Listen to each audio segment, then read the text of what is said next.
happens tonight. There's a lot of pressure on Shedeur, and hopefully he just goes out there and shows the world what he can accomplish. We got another guy that has a lot of pressure on him. Saturday, 4 p.m., J.J. McCarthy, the Minnesota Vikings, going up against the Houston Texans.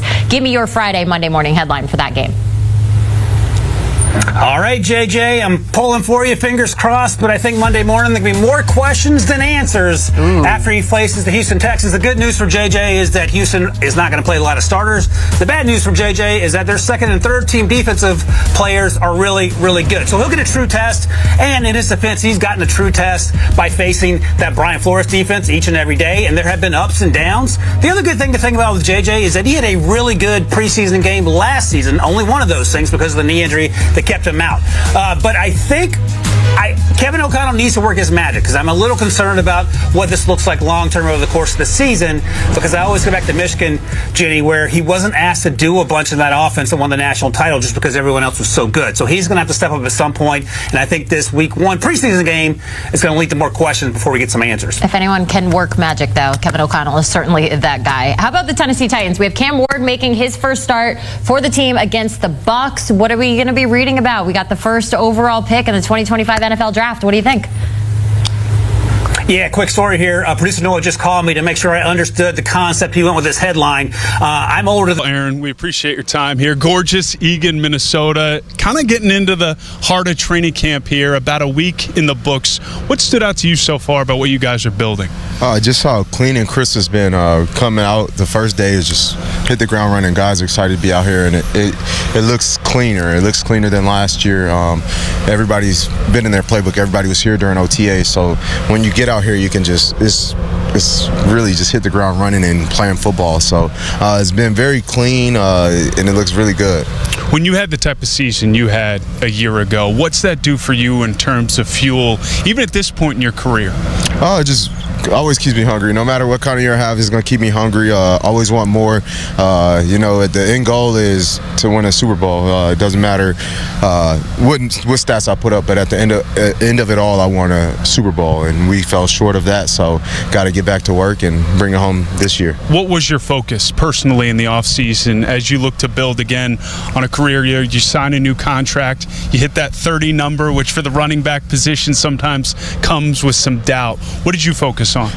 Just staying healthy, staying strong, fast, being available for all 17 and beyond that, and then just really diving into the playbook, getting a deeper understanding. Last year was my first year in the system, so now I can really get the fine details, the true nuances of it, and nail the details. Knowing that I was going to speak with you, and I think it was a big conversation point last year, but you're amongst those group of elite running backs in this league. And I think last year, whether it was yourself, Derek, Saquon, obviously, we got a little bit of juice from that position. As a group, and as you look and you take pride of being a running back in this league, what do you think still needs to be sort of viewed when it comes to what you guys can do, the value you hold? I was asked the question, what do we not do? Yeah. We pass protect, we run the ball, we catch the ball. They find us mismatches where they can't get us the ball in open space. So I say we do a lot of some of that dirty work that you may not get credit for, picking up blocks here so the quarterback can get it off, or chipping helping some of the O-linemen so their guy doesn't come off. But I like to say kudos to the backs this past year. They really made people take notice, and I think that'll continue to happen. When you're working this offseason and you see what your team, your front office did to solidify the offensive line, I see the smile on your face, especially that interior with Ryan Kelly, Fries, obviously in the draft as well.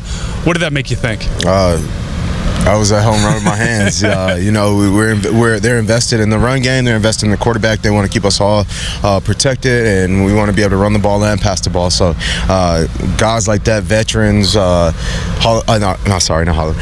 Hey, you never know. Future, but all Pro Bowlers.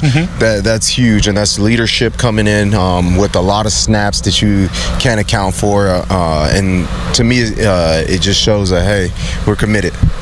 I feel like I've probably waited longer than most to ask you about the quarterback position. It's a storyline, I think, at least from the outside, when we talk about the Minnesota Vikings. What has struck you about what J.J. McCarthy has brought to this offense, to this team, as he's been given the keys to what is, in my opinion, a lot of people's opinion, a team that could compete for a Super Bowl? Just how he commands the huddle, and the leadership is, as a young guy, you don't see that a lot. I've been around a lot of young guys, and you don't see that. And then just his preparation daily, his communication as well. He's going to be a special quarterback.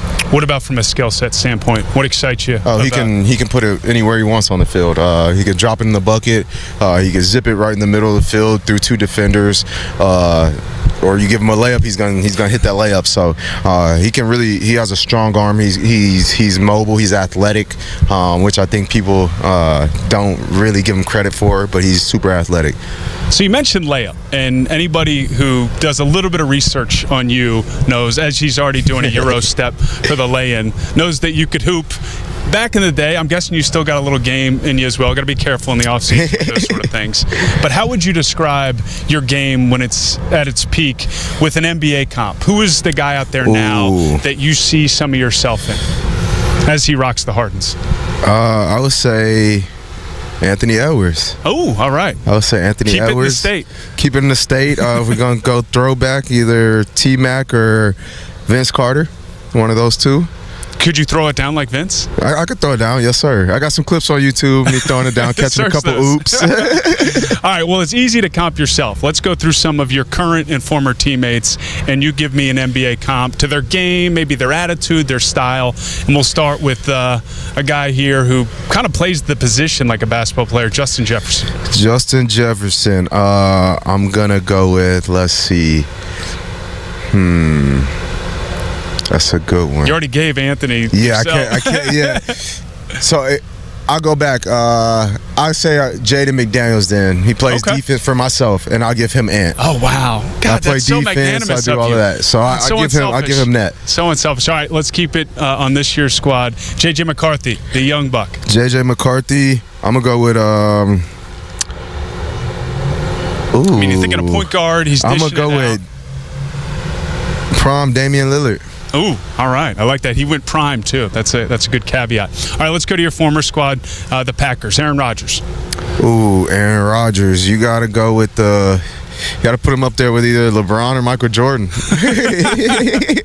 That's good. That's good. And how about the guy who stepped in for him, Jordan Love? Jordan Love. That's a great one. I'm going to go player comp. Let's see. I'm looking around the league. I might go with like Paul George. Oh, I like that. I like that. Smooth game. Smooth game. Jordan Love's got a smooth game. All right, last one, and I think he has some hoops in his background. At least he plays like it off the line of scrimmage. Devontae Adams. Oh, yeah, Devontae definitely plays some hoops. I'm going to give Devontae Adams, let's see who we got in the league. That's a tough one because he can play. He's a let's think, because it's off that line of scrimmage. Everything he does, that first step. Kyrie. There we go. The handle. Kyrie. I love that. I'm giving that Kyrie. I think they probably about the same size too. So yeah, I'm gonna give my boy DA. You could be an NFL or NBA analyst. Last one for you, Aaron. I know we're early, but when you describe and think of, as a leader on this team, the mindset for this group going into this year, knowing what you did a year ago, knowing what's in front of you, how would you best describe it? We're taking it one day at a time, progress over the process. If you take it one day at a time, we will look up at the end of it and we'll be right where we want to be. But we got to attack each day with the details, the right mentality, not just take it as, we're just out here for another day. I don't want to be out here. You really got to attack the day, get the most out of it that you can. And what's up, Vikings Nation? This is Victor, your purple-blooded brother here on Report Vikings. And today, man, we've got one of the wildest trade proposals I've ever seen. But before you freak out, hear me out, because this thing actually makes some sense, even if it hurts my soul to say it. We're talking about a potential blockbuster that would involve trading Justin Jefferson. Yeah, that Justin Jefferson, the best wide receiver in football. But would it make us a more complete team overall? Let's dig in. So here's the core of the deal, straight from CBS Sports. Vikings send Justin Jefferson to the Bengals. In return, we get W.R.T. Higgins, fresh off a $150 million contract, CB Greg Newsome 2 from the Browns, a first-round pick from the Bengals, a third-round pick from the Lions. Oh yeah, and there's a bunch of moving parts involving Trey Hendrickson, Julian Okwara, and Detroit, but the heart of it is, JJ out, Higgins plus Newsome plus picks in. Now listen, this isn't a rumor from inside the Vikings camp. This is an idea, a what-if scenario, but it's the kind of deal that could happen in today's NFL, especially when you look at what's coming in 2026. Here's the truth. We're staring down the barrel of a $60 million cap deficit in 2026. That's going to force some tough choices. We simply won't be able to keep every star. So let me ask you something, Vikings fans. Would you rather have one elite WR or a deeper, more complete roster built to make a serious Super Bowl run? Look, T. Higgins is no slouch. In 2022, he had 1,029 yards and 7 touchdowns. He's a legit WR1 in most offenses. Pair him with Jordan Addison and TJ Hawkinson, and we've still got firepower, especially with JJ McCarthy growing into the QB role. Then add Greg Newsome, who's only 24, a former first rounder, and has allowed a QB rating under 80 when targeted in his career. He instantly boosts our cornerback room, which, let's be honest, is one of our biggest question marks. And then you factor in the 2 draft picks, which could be critical for rebuilding depth as we deal with future cap casualties. But man, it's Justin Jefferson. This dude isn't just a player, he's a franchise icon. Since coming into the league, JJ has never had fewer than 1,400 yards in a full season. He led the NFL with 1,809 yards in 2022 and took home Offensive Player of the Year. He's clutch, he's electric, he's the heart of the offense, and letting him go, that's the kind of move that changes the identity of your franchise. The other factor is chemistry. JJ and JJ McCarthy could be special together. Do we really want to rob our rookie QB of the best possible safety blanket? So here's where I'm at.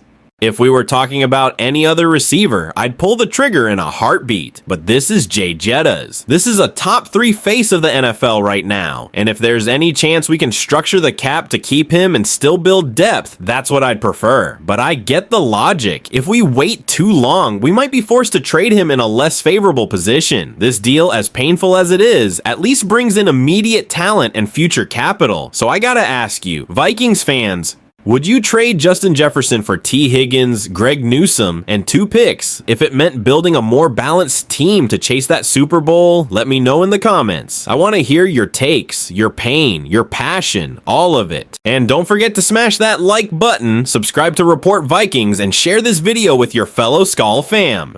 Big decisions are coming in Minnesota, and we're breaking it all down right here. Skull Vikings, let's chase that ring one smart move at a time. See y'all in the next one. This is Victor from Report Vikings signing off. Stay loyal, stay loud, and always Skull